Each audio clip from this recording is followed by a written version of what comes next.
가정을 정상화한 느헤미야라는 제목으로 느헤미야 13장 23절에서 31절 말씀을 증거하겠습니다. 오늘로써 그동안 느헤미야 1장부터 13장까지 설교를 전부 마치게 됩니다. 요즘은 우리 주변에 보면은 국제적으로 결혼한 분이 많이 있습니다. 남자가 외국 여자와 결혼하는 경우도 있고, 또 외국 남자와 한국 여자와 결혼하는 경우도 많습니다. 그래서 한 10년 아니죠. 10년은 아니지만 한 4, 50년 제가 고등학교 다니고 이럴 때는 그 국제 결혼이 그렇게 지금처럼 많지도 않았고, 국제 결혼이 그렇게 환영받지도 않았습니다. 그러나 지금은 국제 결혼 자체가 흠이 되는 시대는 아닙니다. 누구든지 국제 결혼을 할 수가 있습니다. 그런데 이 국제 결혼을 한 커플 중에 성경에 보면은 성공한 사례도 있고 실패한 사례도 있습니다. 여러분, 국제 결혼해 가지고 성경에 보면 성공한 사례가 여러 사람이 있지만은 그 중에 대표적인 사람이 요셉과 모세와 다윗은 성공한 케이스입니다. 여러분, 요셉의 부인은 아스다스로 이집트 온 그 제사장 보디발의 딸입니다. 그리고 모세는 그 미디안 광야의 이드로, 제사장 이드로죠. 이드로의 딸이고, 다윗은 부인이 여러 있었지만은 그 중에서 솔로몬 왕을 낳은 밧세바는 헷족속 우리야 장군의 부인이었지요. 이런 사람들은 성공했어요.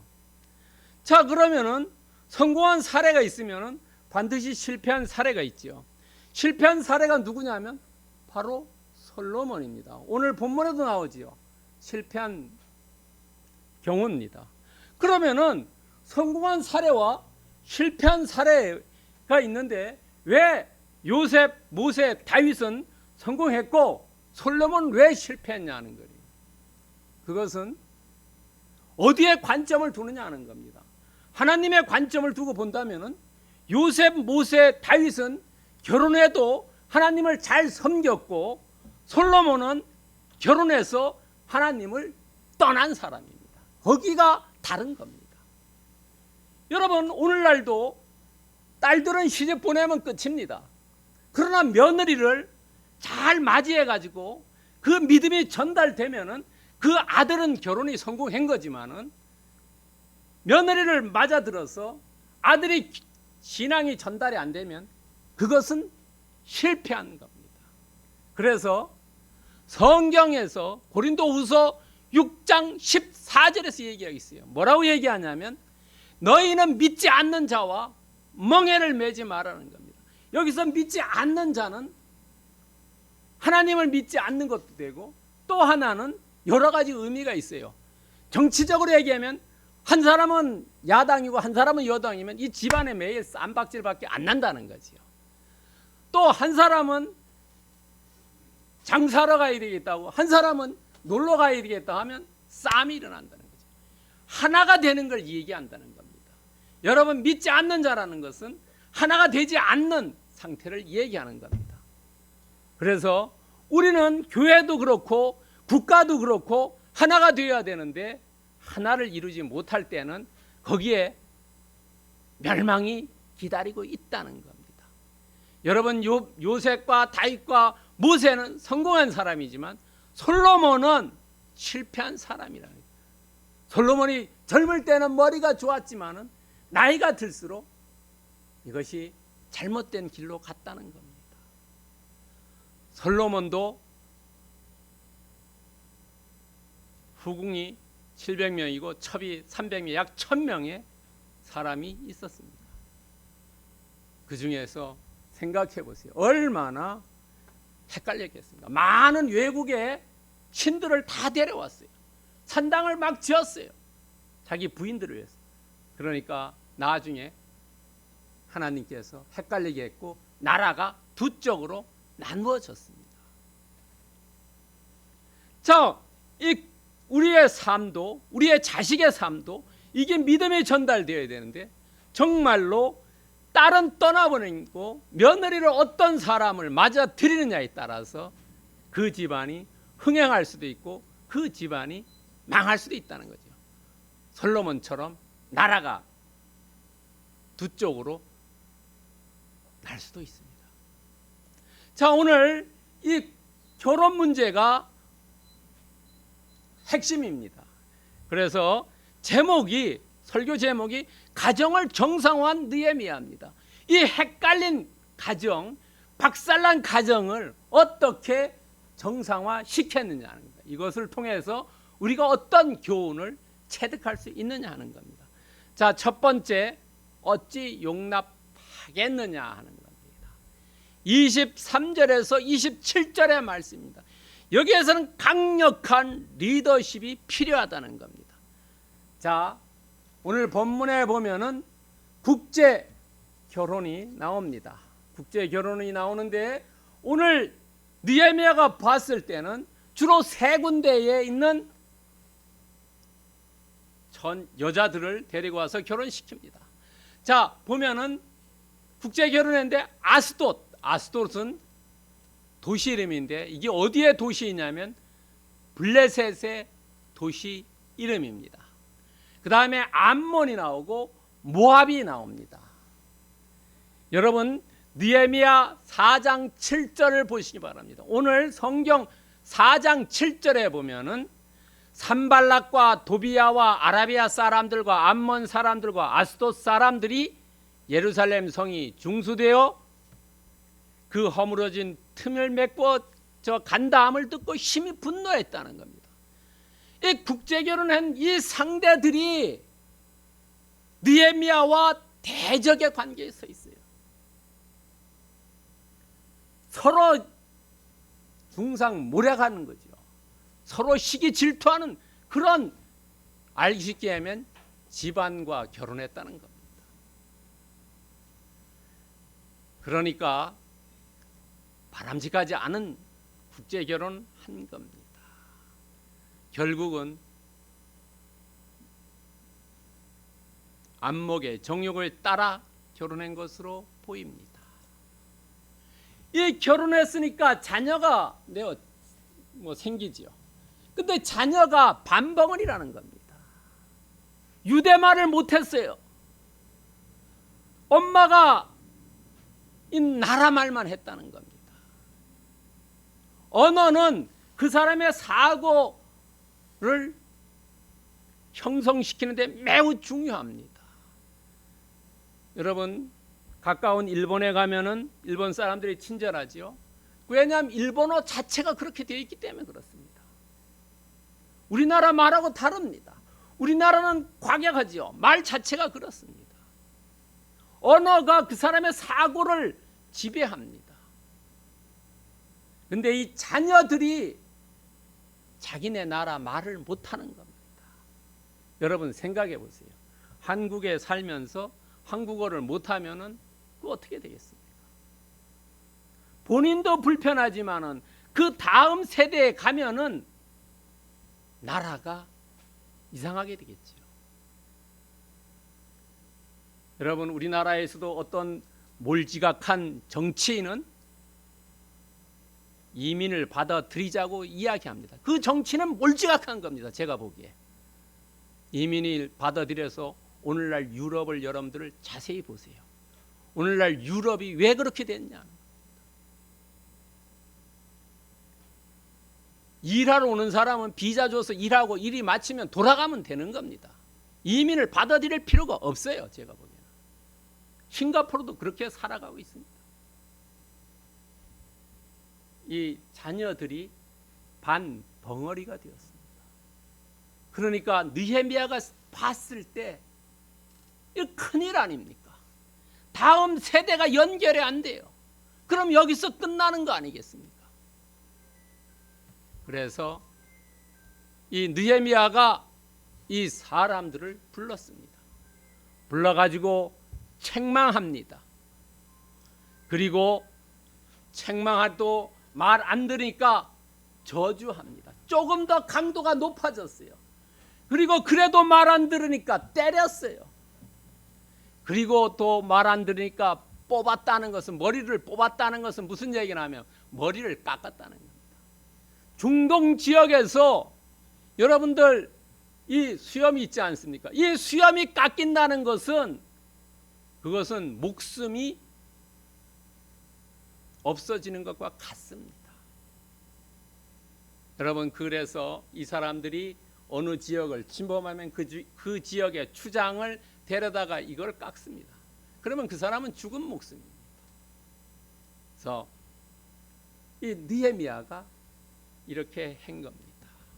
이걸 그 당시에 전부 한 게 아니라 그 중에 특정한 사람을, 가장 말 안 듣는 사람을 시범 케이스로 했다는 겁니다. 그러면서 느헤미야는 자기의 주관대로 한 게 아닙니다. 뭐냐 하면 하나님의 말씀을 인용했습니다. 25절은, 여러분들 오늘 25절은 신명기 7장 3절과 4절의 말씀을 인용합니다. 자기 멋대로 하는 게 아닙니다. 느헤미야는요, 성경의 말씀을 가지고 치리합니다. 오늘날로 얘기하면은 법치를 하는 겁니다. 권력자가 자기 멋대로 하는 게 아니라 법에 있는 것을 가지고 하는 겁니다. 법치가 무너지면 독재가 시작됩니다. 총통제가 시작됩니다. 26절과 27절에서는 열왕기상 11장 1절부터 8절의 말씀을 가지고 이야기합니다. 여러분, 열왕기하고 역대하가 거의 비슷한 이스라엘의 역사를 기록하지만 열왕기 기자와 역대하 기자는 다릅니다. 역사를 기술하는 것이 다릅니다. 역사는 강자의 편에서 기술합니다. 그러나 역대하와 열왕기 기자는 다르게 기술했어요. 이 솔로몬의 나쁜 짓은 역대기에는 나오지 않습니다. 열왕기에만 나옵니다. 어쨌든 느헤미야는 사람들을 책망하고 저주하고 때리고 뽑고 하고 이렇게 하는 것이, 이것이 자기가 권력을 잡은 총독이기 때문에 하는 게 아니라 하나님의 말씀에 위반됐기 때문에 그 사람들을 치리하는 겁니다. 자, 오늘 이 본문을 통해서 이 결혼의 상대를, 어떤 사람을 만나느냐가 매우 중요하고, 만난 이후에도 어떻게 하느냐가 매우 중요하다는 거죠. 여러분, 국제결혼에 성공한 다윗이나 모세나 요셉은 자기의 아이덴티티를 가지고 있었다는 거죠. 외부인이 와가지고 동화돼서 그 나라의 전통과 신앙을 유지시켰지만은 솔로몬은 오히려 따라갔다는 거죠. 오늘 여기에 본문에 나온 사람들도 따라갔다는 겁니다. 혼인의 상대를 정말로 잘 해야 된다. 결혼을 어떻게 하느냐에 따라서 완전히 달라집니다. 여러분, 우리가 잘 아는 창세기의 큰 사건 중에 하나가 홍수 사건이 있죠. 왜 홍수 사건이 일어났냐면 핵심이 창세기 6장 2절에서 이야기하고 있습니다. 하나님의 아들들이 사람의 딸들의 아름다움을 보고 자기가 좋아하는 대로 결혼했다는 겁니다. 하나님의 아들들이라는 것은 하나님의 말씀을 잘 지키는 사람들이고, 사람들의 딸이라는 것은 제 멋대로 방자한 삶을 사는 겁니다. 이게 성스러운 삶과 속된 삶을 사는데, 성스러운 사람이 속된 사람과 결혼하니까 속된 사람을 살더라는 겁니다. 악화가 양화를 쫓아낸다는 거랑 똑같습니다. 여러분, 악이 들어오면 선은 도망갑니다. 어디서나 그렇습니다. 잠언에 있죠. 악인이 오면은 의인은 입을 닫는다는 거예요. 하나님의 아들들이 사람의 딸들과 결혼하더니까 자기 멋대로 하니까 부패되고 방탕하니까 하나님이 징계를 내렸습니다. 홍수로요.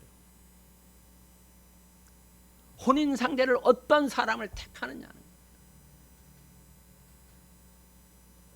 여담입니다만 제주도에서도 제가 옛날에 성경 공부 같이 할 때 한 10년에 20년 됐을 겁니다. 그 중에 장로님이 자기 장남을 결혼시켰는데 며느리가 이제 인사 와서 교회 안 다니는데 결혼하면 교회 잘 다니겠습니다. 처음에는 잘 다니더라는 거예요. 조금 다니다 보니까 안 다니더라는 거예요. 그러니까 아들내미도 안 다녔다는 거예요. 그래서 두 번째 아들은 반드시 자기가 크리스찬과 결혼시키겠다. 그때 그 공부하면서 간증했어요. 이게 오늘 창세기 6장 2절의 말씀과 똑같다는 겁니다.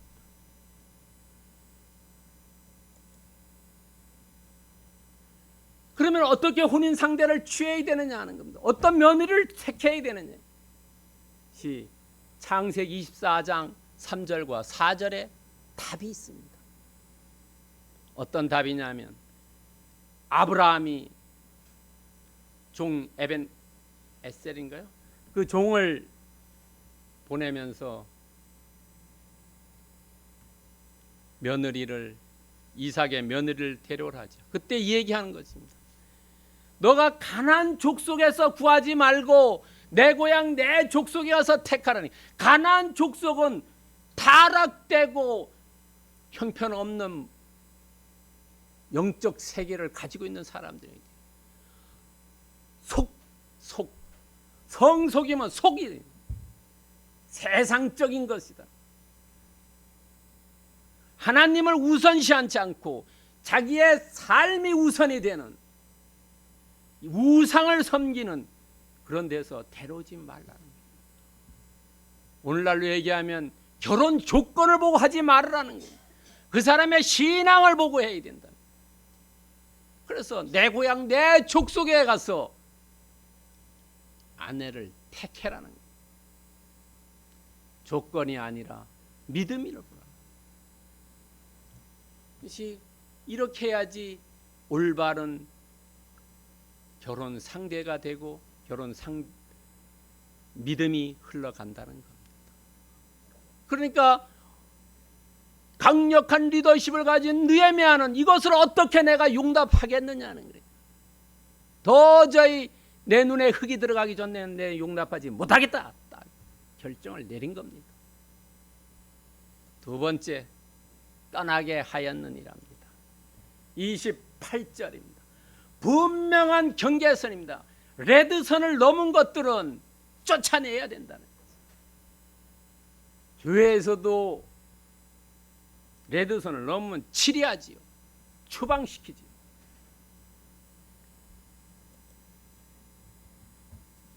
오늘 본문 잘 보십시오. 28절요. 대제사장 엘리야십의 손자 요야다의 아들 하나입니다. 이 아들은 이름이 안 나와요. 왜? 폐교한 놈이기 때문에 성경에 이름이 안 올라갔다는 겁니다. 여러분요, 아버지하고 할아버지 이름 나오는데 본인의 이름은 나오지 않습니다. 우리가 여기서 이름 나오지 않는 걸 보고 아, 이놈은 배교한 놈이구나 하는 걸 알아낼 수 있어요. 바로 이 익명 이름 나오지 않는 배교자가 어떤 걸 했냐면 레위의 언약을 파기했다는 거예요. 레위의 언약이라는 것은 말라기 2장 8절에 나오고 그 2장 8절은 레위기 21장 14절에서 15절을 얘기하는 겁니다. 이 대제사장 엘리야십은 그 당시에 어떻게 했냐면 느헤미야가 바사로 돌아갔을 때 자기의 권력을 공고히 하기 위해서 정략 결혼 막 시키는 거예요. 여러분, 오늘날도 그렇지요. 자기들끼리 우리나라도 사극 옛날에 보면 고려 왕조 왕건 보면은 뭐 여기저기 부인들 데려오지요. 자기의 왕권을 강화하기 위해서.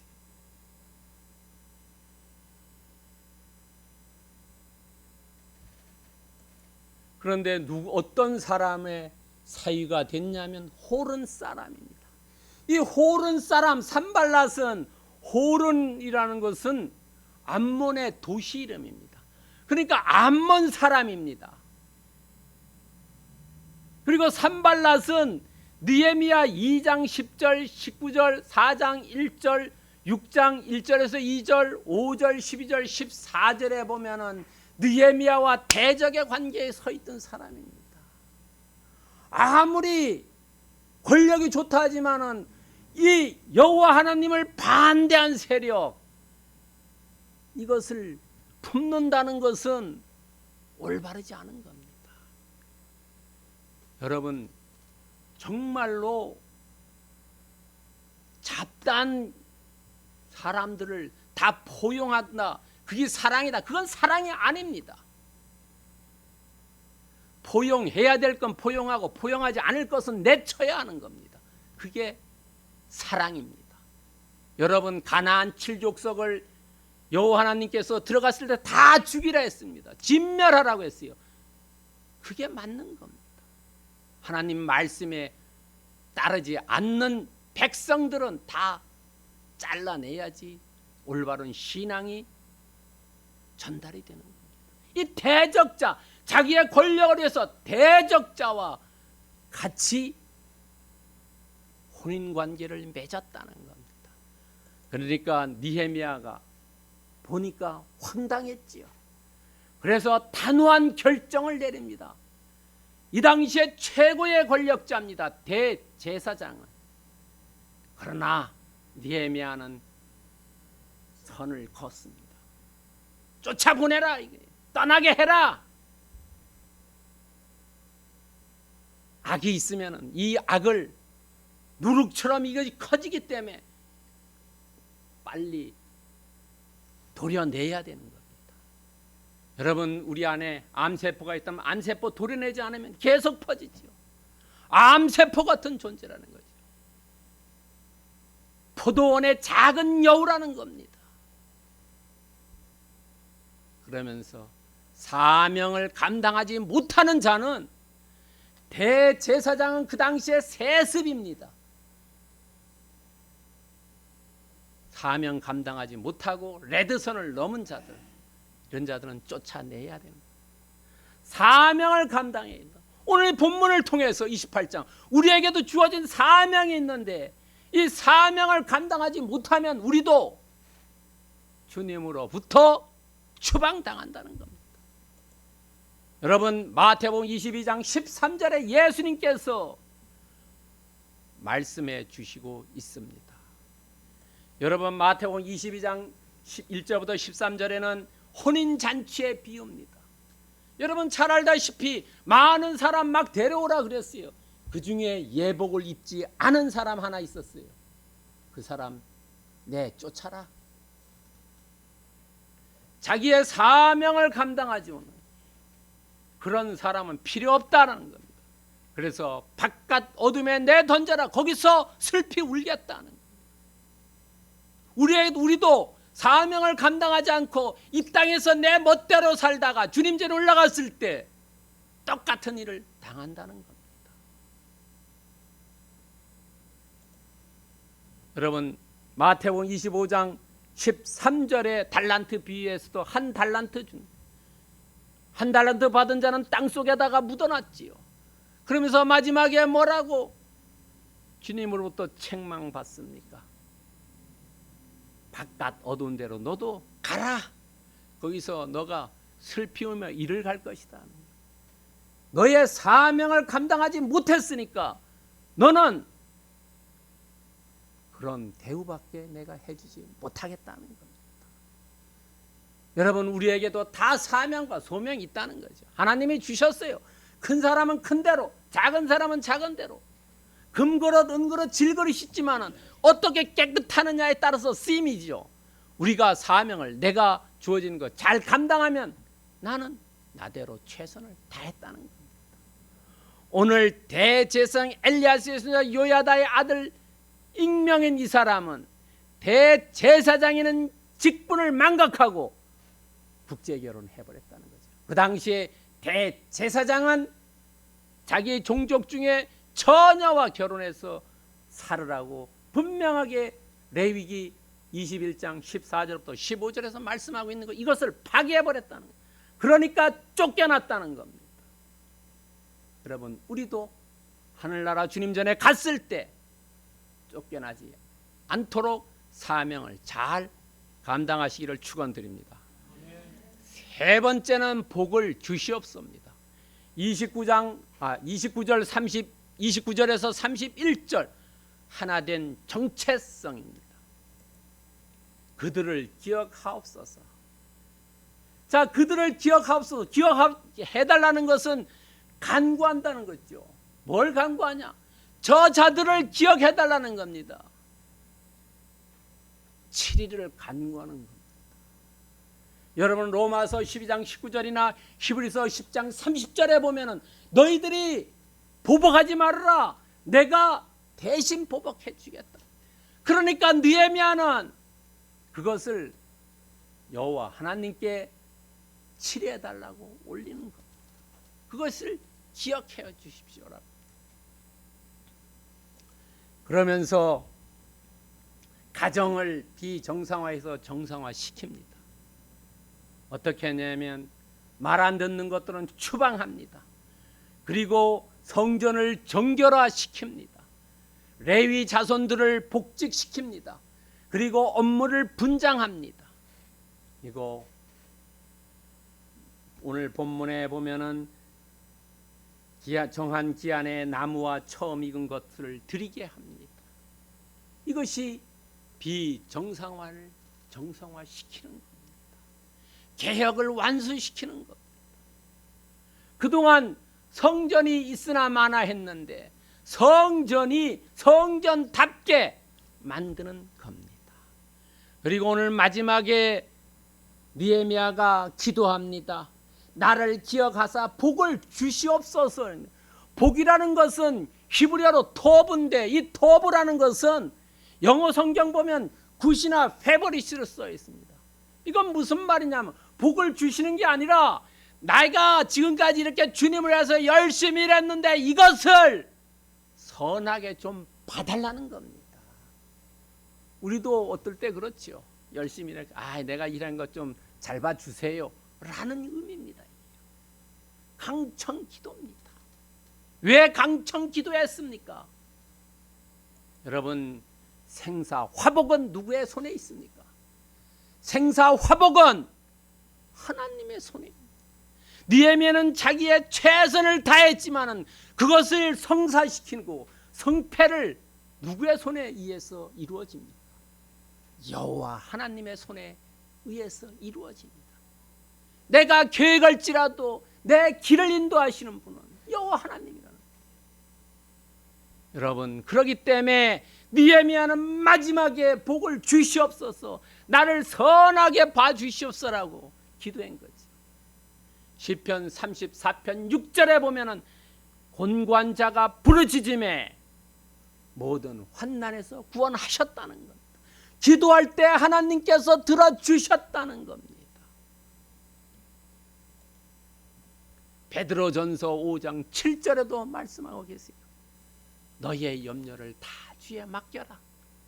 너희를 돌보아 주신다는 거예요. 우리는 늘 근심 걱정 안에 있어요. 그러나 99%는 대부분 쓸데없는 염려 걱정입니다. 우리의 걱정 근심을 주님께 맡기고 주님이 나를 돌봐주신다. 그리고 내일 열심히 하면 되는 겁니다. 근심 걱정할 필요가 없다는 겁니다.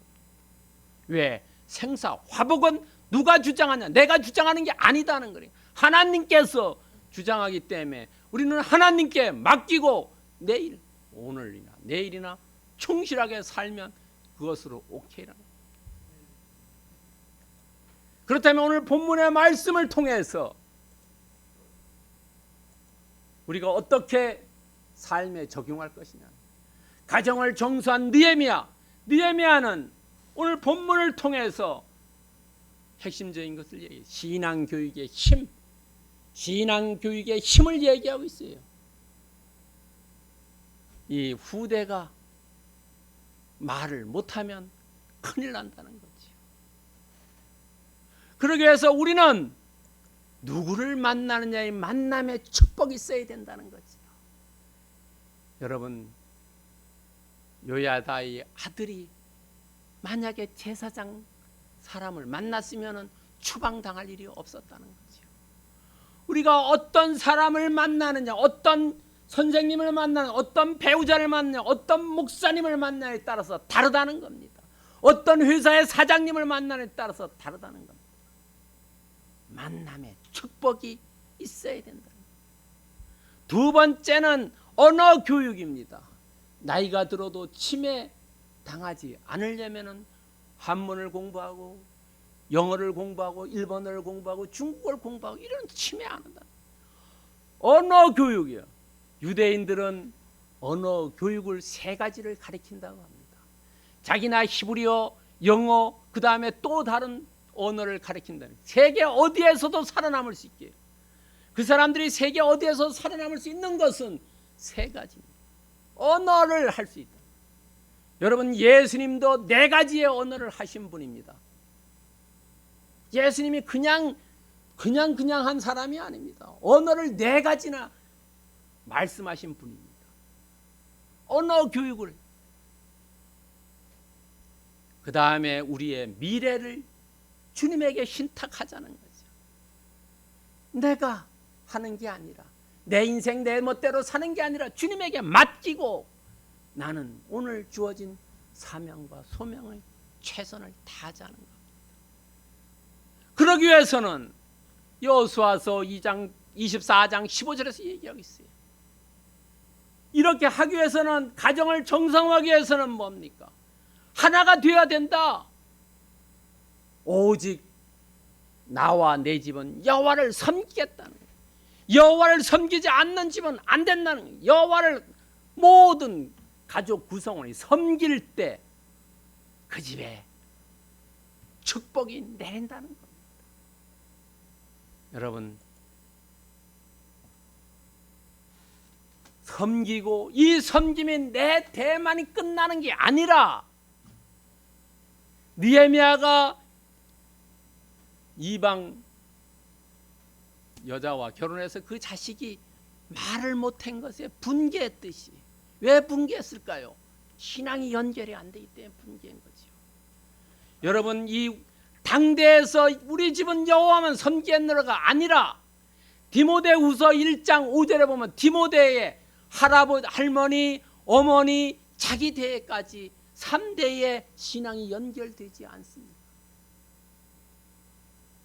우리도 이 믿음이 대를 통해서 연결이 되어야 된다는 거지. 나만이 아니라, 나만의 믿음이 있는 것은, 이것은 30년, 40년, 길으면 5, 60년이면 끝나지요. 100년 안에 끝납니다. 그러나 다음 세대에 연결될 때에 그 믿음이 해같이 빛날 줄 믿습니다. 오늘 예배당에 나오신 모든 분들은 정말 오늘 느헤미야가 가정을 정상화시킨 것처럼 여러분의 집들이 다 여호와만 섬기고 그 믿음이 대대 자자손손 이어지기를 그리스도의 이름으로 축원드립니다. 기도하겠습니다.